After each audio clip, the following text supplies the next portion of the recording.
singles strategies, nothing beats a wingman. There's strength in numbers after all, and bringing along that second person can ease meeting and greeting the opposite sex. Now, anyone, including a woman, can be a wingman.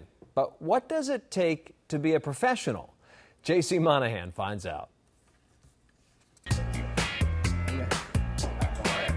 Tell me if you've heard this one before. Two guys walk into a bar. One is looking for love. The other is helping him find it. Say hello to Thomas Edwards, the professional wingman.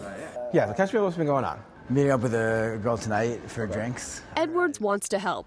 He doesn't have a lot of years under his belt. He's only 25. But he's had his heart broken, and he wants to save others from the pain he experienced. I'm totally crushed, not sure what to do, spiraling into this near depression, and I go through this quarter-life crisis, so to speak. For the next 2.5 years, I was a sponge, reading everything and anything on just personal development. I tried a few things out, and I noticed I was doing better in school. I was getting in better shape, and girls were talking to me at least. So for me, that was a win. People started asking him for advice. I would give them advice based on what I knew, not claiming to be an expert, but just someone who wanted to help. And every time I gave advice, they always came back to me and said it was right on the money. Speaking of money, Thomas wanted to make some, and it hit him.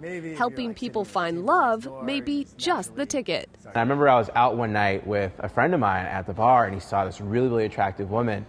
And he said, "Thomas, be my wingman and introduce me to her. I want to go on a date with her." So jokingly I said, "Are you going to pay for my drink?" The idea of a wingman really stuck with me. And I was thinking, wow, he was really ready to invest so much into just an introduction. I wonder what the value is of just teaching people how to do it on their own. And the professional wingman was born. Today, he's teaching Ben the tricks of the trade.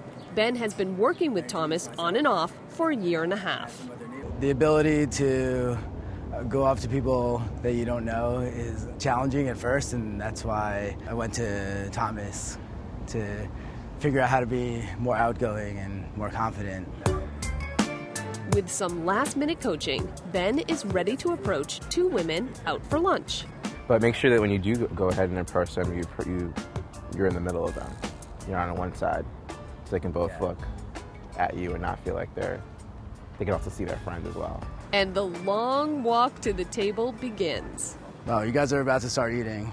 I would normally talk to you because you guys are really cute, but I'm going to let you have your calamari first.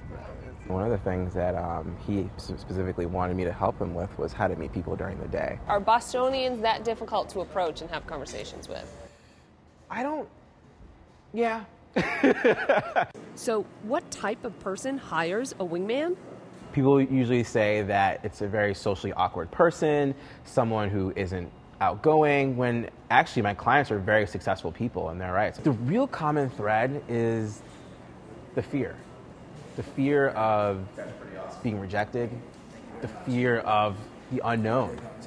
For some of my clients, they've never been in a relationship. For some of my clients, they've never had sex, and so all these things every day is a new day for them. Before Thomas, I didn't really know what I should say. I'm pretty far on my way to being a more confident guy. I'm more assertive, and I'm more honest with my intentions. A lot of the advice that I give people it's not complicated. It's very, very simple, practical advice. And they're just fundamental shifts that if people make can create dramatic results. Thomas Edwards is from Hyde Park. He started his business in 2009, and within 3 months, he was doing well enough to quit his job at a hotel. He charges $125 an hour for a minimum 2-hour session for his coaching.